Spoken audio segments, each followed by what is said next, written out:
बहुत ही सटीक और बहुत ही समसामयिक टिप्पणी के लिए। आपने 3 जरूरी बातें दी। एक, आपने न्यूज़ कल्चर की बात की, दूसरा आपने लोकलाइजेशन ऑफ न्यूज़ की तरफ ध्यान दिलाया, और तीसरा यहाँ बैठे तमाम लोगों को याद दिलाया दूरदर्शन का वो दौर जब सलमा सुल्तान अपनी साड़ी से मैच किया हुआ गुलाब लगाया करती थी और शमी नारंग न्यूज़ खत्म होते होते पेन को जेब में डालने की जल्दी में रहते थे। तभी तो मैंने आपसे कहा था वो वाला कमेंट जिस पर आप नाराज हो गई मुझसे। अच्छा खैर, कहाँ फंस गए? बस को आगे बढ़ाइए। अच्छा तो अगली बारी है दीपांगा। 1992 में एक युवक हिंदुस्तान के सबसे प्रीमियर इंस्टीट्यूट में पढ़ने के लिए आता है, Indian institute of mass communication. बहुत ही दुबला पतला युवक 9 महीने के इस कोर्स में बहुत से सपने देखता है और उसे वो पाश की कविता भी याद रहती है कि सबसे खतरनाक होता है सपनों का मर जाना। वो अपने सपनों को मरने नहीं देता। दीपक चौरसिया जब आज तक में आते हैं उस दौर में उनकी एक स्टोरी सबसे ज्यादा बहुत ज्यादा पॉपुलर होती है। शायद दीपक को आज याद ना हो। दीपक ने संसद से एक स्टोरी की कि वहाँ का खाना कितना सस्ता है, आज भी है।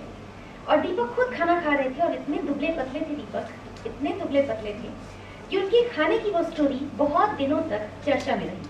उन्होंने बताया कि कैसे 1 रुपए या 2 रुपए की थाली और कैसे 1.5 रुपए का जूस MPs को मिलता है और उसे खाकर वो अपनी सेहत को चमका पाते हैं। दीपक चौरसिया की एक खासियत है, इतनी उड़ानों को भरने के बावजूद उनके पांव जमीन पर है। और दूसरी खासियत है कि वो पत्रकार एक ऐसे पत्रकार हैं जो एकदम अपने जैसे लगते हैं, एकदम अपने करीब, भाषा भी एकदम अपनी सी बोलते हुए। और ऐसा भी लगता है कि तमाम पत्रकारिता के लंबे इस पड़ाव के बावजूद बहुत हद तक संवेदनाओं का सागर उनके अंदर आज भी जिंदा है। दीपक, आपका स्वागत है, आइए और आप बताइए।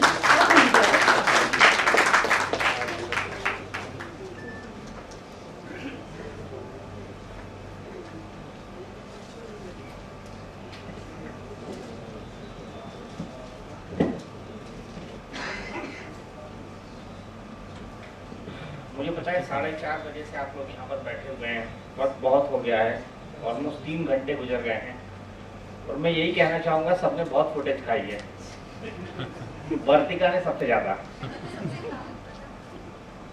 और मेरी आदत नहीं है कि जहाँ पर दूसरे लोग ज्यादा फुटेज खा जाएं उसके बाद कुछ ज्यादा बोलूं, क्योंकि जब मैं टीवी पे आता हूँ तो लोग कहते हैं सिर्फ मैं बोलता हूँ, बाकी लोग सुनते हैं। लेकिन कभी कभी ऐसा होता है,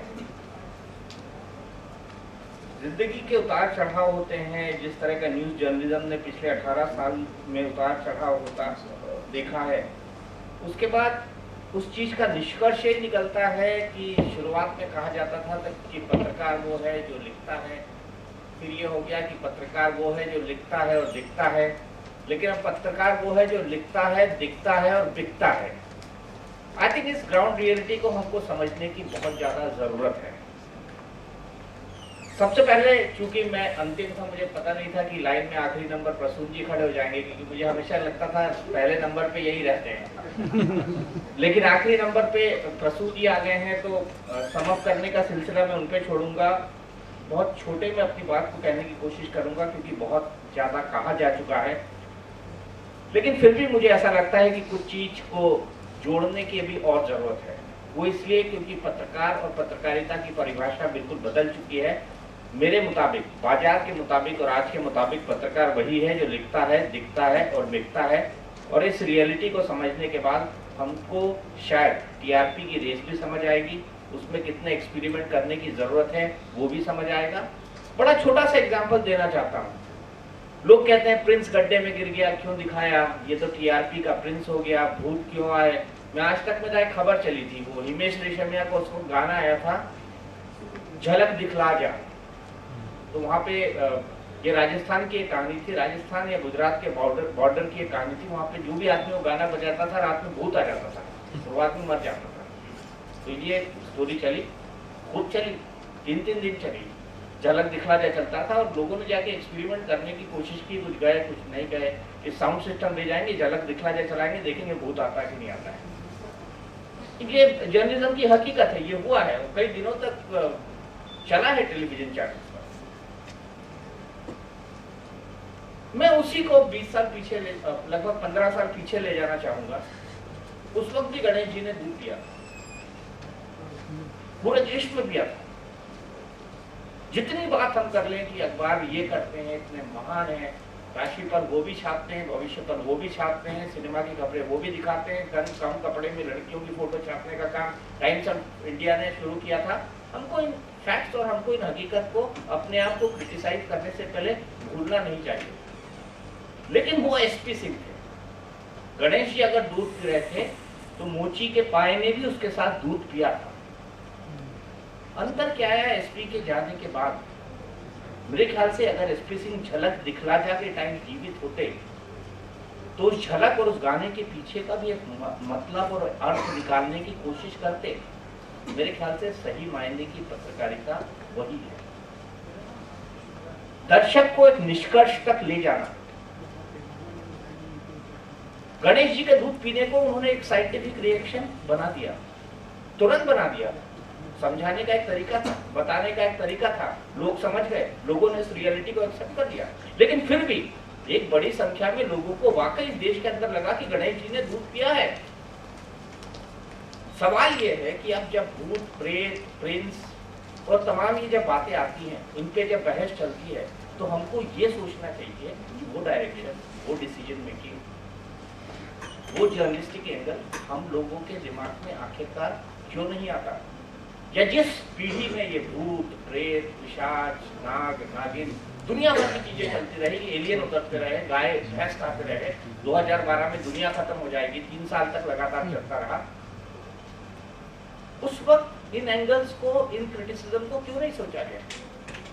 क्योंकि जर्नलिज्म में, टेलीविजन चैनल्स में हमने लीडर होने की बजाय रीडर बनना ज्यादा पसंद किया। हम खुद अपने आप की डेफिनेशन, हम अपनी खुद की परिभाषा को भूल गए और इसीलिए हम स्यापा कर रहे हैं। मैं सिर्फ एक बात कहना चाहूंगा, मैं बहुत संक्षेप में अपनी बात रखना चाहूंगा। सवाल यह है, समाज में 2 तरह के लोग होते हैं। एक चोर होता है जो लूट के ले जाता है, एक साहूकार होता है या एक अच्छा आदमी होता है जो चीजों को बनाता है। तोड़ना बड़ा आसान है, जोड़ना बड़ा मुश्किल है। एक बुनियाद तो रख दी गई, लेकिन महल और इमारत या इमारत किस तरीके की करी हुई, सबसे बड़ा सवाल यह है।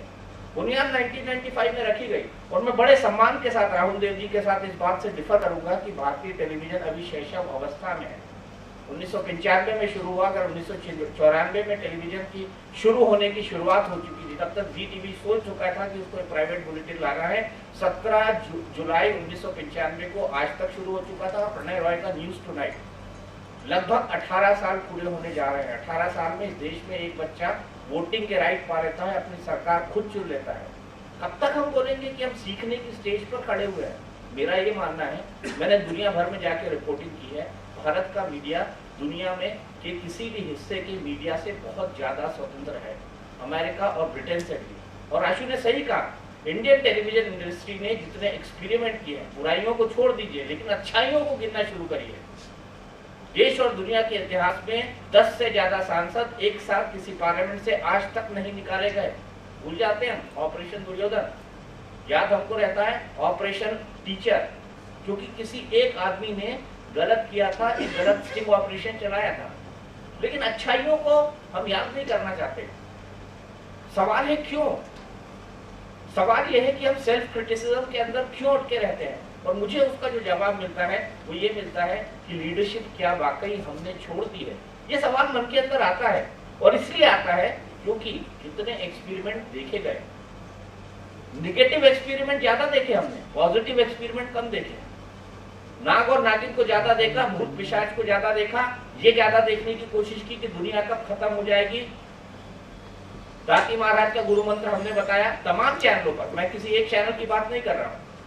शनि अमावस्या के दिन कौन सा तेल चढ़ाया जाता है, और बच्चे को अगर एग्जाम में पास होना है तो आप कौन से जौ का आटे की गोली बनाकर अपने घर के सामने देहरी पर रखिए। इसी टेलीविजन चैनल के अंदर हमने देखा हुआ है, और कुछ चैनल है जो आज भी उसको दिखा रहे हैं।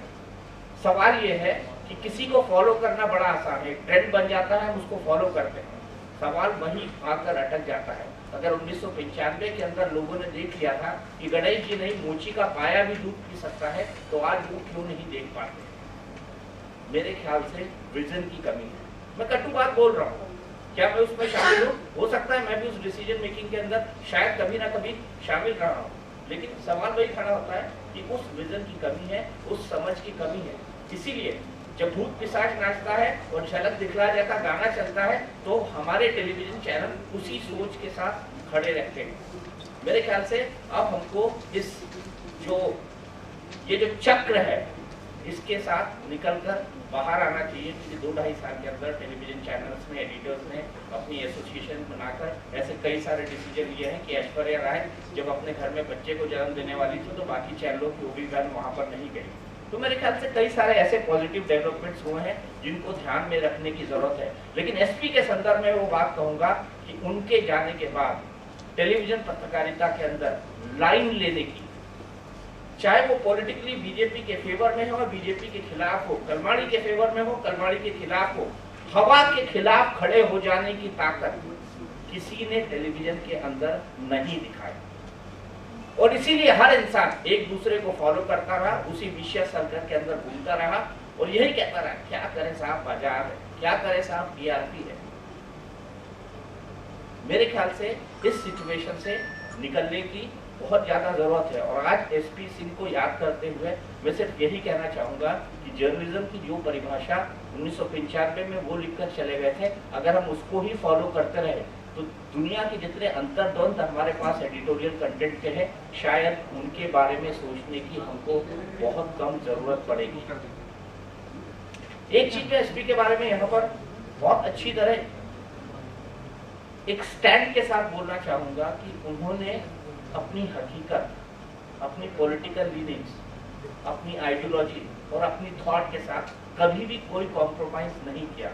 दुनिया क्या सोचती है, क्या समझती है, कैसे देखती है, इसकी कभी परवाह नहीं की। और अखबार के अंदर forward looking approach, Indra Kumar Gujral को रात में 9:30 बजे प्रधानमंत्री बनना था, 10 बजे का जो बुलेटिन आज तक का था उसमें इंद्र कुमार गुजराल का पूरा प्रोफाइल गया था, और जो बुलेटिन 9:30 बजे ऑलरेडी रोल होके जा चुका था, क्योंकि एसपी उस बुलेटिन के 2 वर्जन पहुंचा चुके थे। गुजराल बने तो क्या होगा, गुजराल बन गए तो क्या होगा, नहीं बने तो क्या होगा, और गुजराल बन गए तो क्या होगा।